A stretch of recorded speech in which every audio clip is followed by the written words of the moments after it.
Bien, el lenguaje, las palabras, los gestos, los símbolos que nosotros usamos para comunicarnos, forman parte de nuestra estructura del pensamiento. Nos permite comunicar, nos permite entendernos entre nosotros. Y como les decía, según el grupo poblacional, nos referimos a ciertos símbolos particulares entre nuestro grupo que solo nuestro grupo podrá entender. Solo en nuestro ambiente, las personas que están relacionadas a ese ambiente comunicativo podrán entender.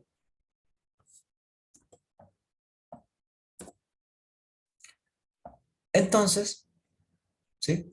Ya podemos nosotros definir, si se quiere un momento, qué es lo explícito y implícito en un texto.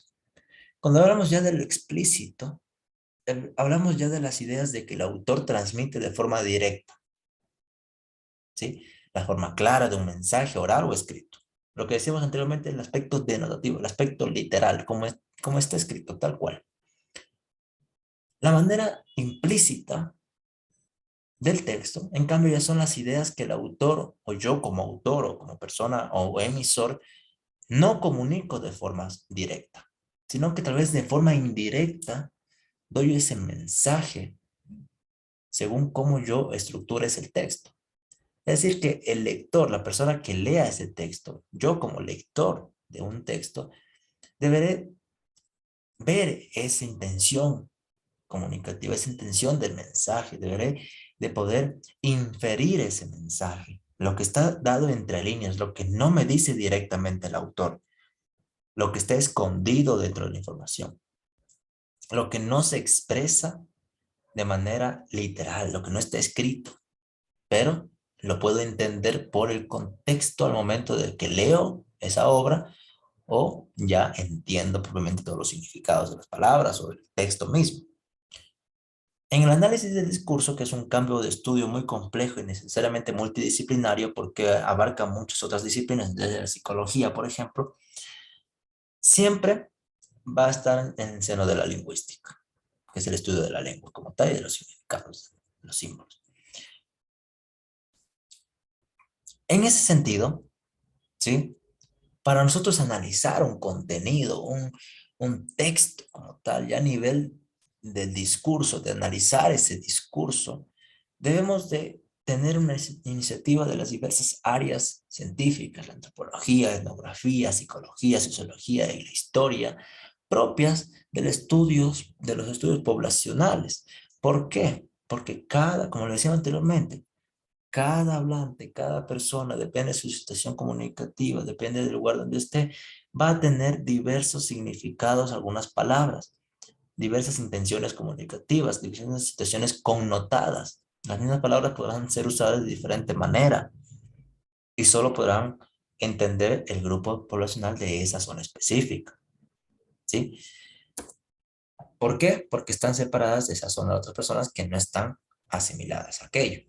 Entonces, para identificar esos componentes de un texto, de un autor específico, digamos que es un autor boliviano, un autor uruguayo, un autor ecuatoriano, por ejemplo, ¿sí? Va a poner en su texto referentes que tal vez solo se usen en Ecuador y que las otras personas deberán, al momento de leer, contextualizarse con el país en el cual se ha escrito, por ejemplo, Ecuador, ¿sí? Deberán de ver a nivel antropológico cómo las personas se manejan a nivel social, deberán de tal vez a nivel lingüístico que cómo se expresan, a nivel dialectal qué palabras usan, cómo es el aspecto fonético, por ejemplo, ¿sí? Para entender la obra y inmersarse en la obra. A eso ya he entendido en las obras literarias, o igual en los textos no literarios, claro que igual mantendrá esta intención comunicativa. Debemos identificar estos componentes que rodean al discurso y también el discurso oral. Debemos de entender de dónde viene o proviene esa persona para poder en lo mayormente posible comprenderlo, comprender su mensaje y la forma en la cual expresa su mensaje.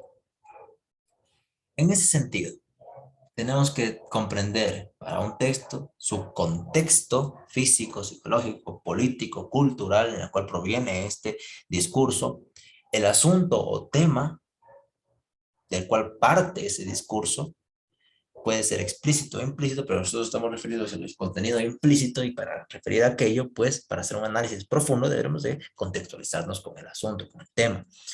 Los agentes, es decir, quién los genera, quién es, sobre quién habla, las relaciones de poder que alimentan, etcétera, los materiales, y luego cuando entramos al contenido denso, ¿no? Ya a un análisis profundo, la ideología que puede estar detrás del texto, del autor, los valores, actitudes, la visión del mundo, qué ideología puede ser, los recursos lingüísticos que utilizan, lo decía, ¿no? Las expresiones, las metáforas que propone tal vez de un propio país, de un país determinado, unas expresiones propias de esa comunidad.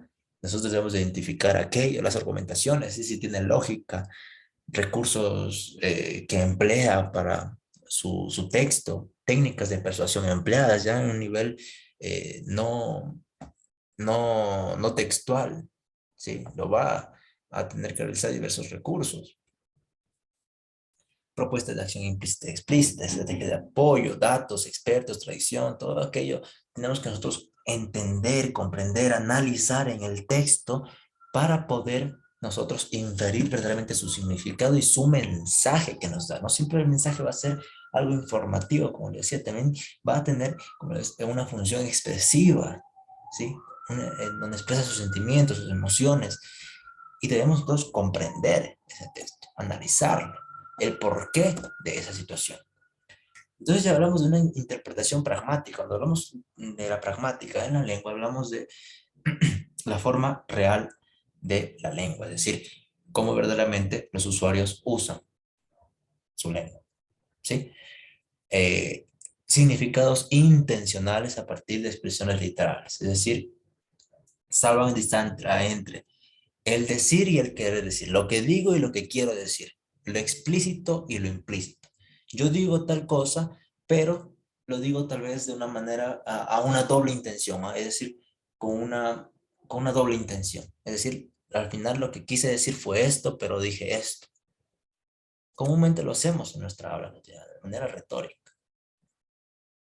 A nivel inferencial, ¿no? Es información adicional que nosotros tenemos y nos permite conectar con con lo que hicimos decir. Hablábamos anteriormente del análisis de discurso, ¿no? Tenemos que contextualizarnos con la historia. A nivel inferencial, ¿no? Esa información adicional que nos den, años, datos, autores, de dónde es, de dónde proviene, nos van a ayudar a comprender el texto, a saber de qué trata. Entonces, decir, ahora es un referente político, tal vez en tal fecha hubo una repercusión política brutal en tal país y por eso habla esto, este texto habla sobre ese acontecimiento histórico. Entonces, yo estoy infiriendo más allá del contenido literal de la obra, ¿sí?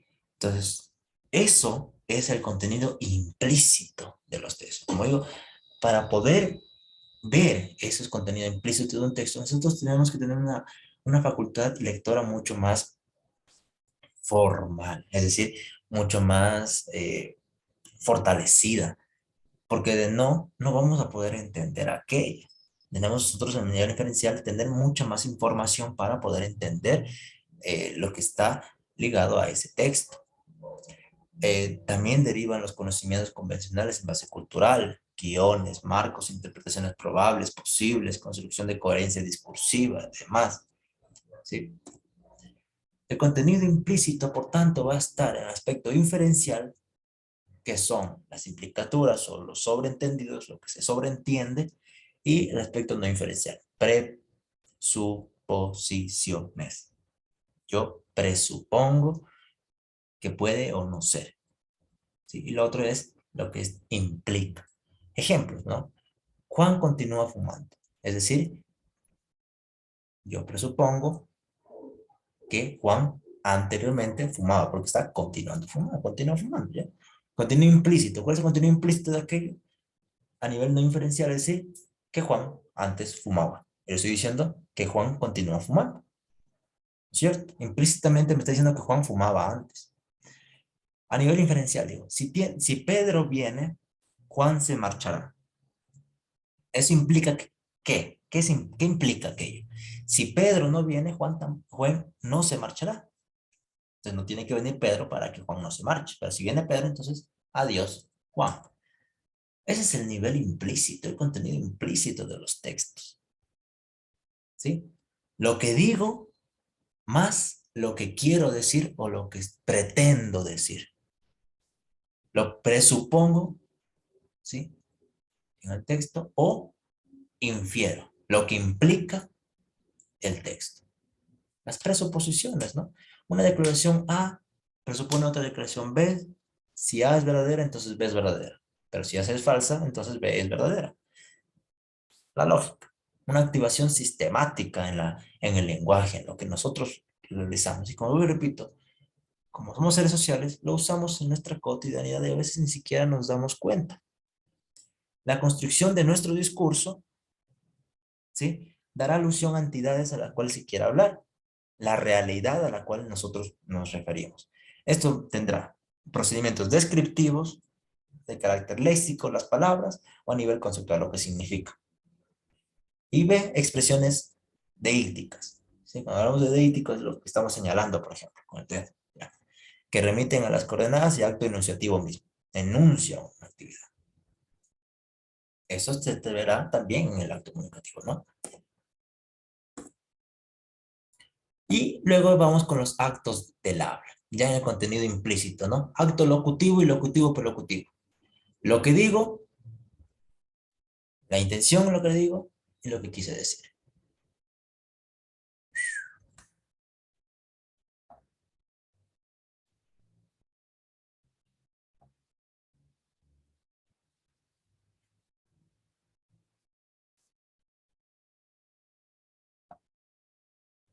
Se paró la compartir pantalla, no sé por qué.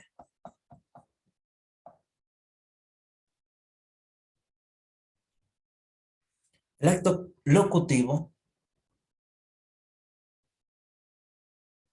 va a estar referido al acto consciente de decir algo, lo que yo estoy diciendo.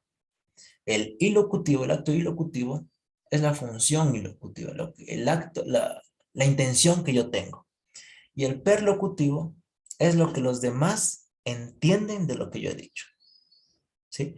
No es lo mismo que yo diga algo, la intención sea buena y me entiendan algo malo. No estoy refiriéndome a aquello, entonces no cumplí mi intención comunicativa. ¿Por qué? Porque me entendieron algo diferente a lo que yo quise. Yo dije algo, yo dije algo con la intención con la que dije fue diferente a la que me entendieron. ¿Sí? Es el acto locutivo y locutivo y prelocutivo, lo que generalmente la intención que nosotros tenemos y que se verá reflejada también en los textos. Como convencional, incluso la cortesía también, otro de los aspectos dentro del análisis del discurso, ¿sí? Ponemos como principio de cooperación en las conversaciones y en los textos también se verá reflejado aquello, ¿sí? Las cortesías y demás. Acciones que apoyan la cortesía, el emisor en beneficio del destinatario, que también lo podemos referir, ¿sí?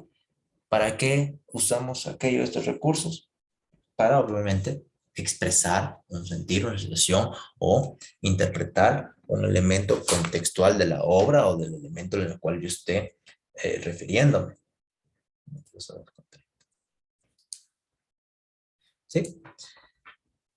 Y, obviamente, todo eso se mantiene con las relaciones sociales para mantener y disminuir el aislamiento social, pero sobre todo para mantener un acto comunicativo propio e intencional. Lo que yo quiero decir, cómo lo digo y al final lo que me entienden al momento de decirlo. El contenido implícito de un texto dependerá de la intención que yo tenga para el receptor. El contenido implícito de un texto debemos de referirlo propiamente a lo que nosotros podamos leer y entender, es decir, ir más allá del aspecto literal de lo que esté en una obra o de un texto, inferir verdaderamente el mensaje que se ha querido dar.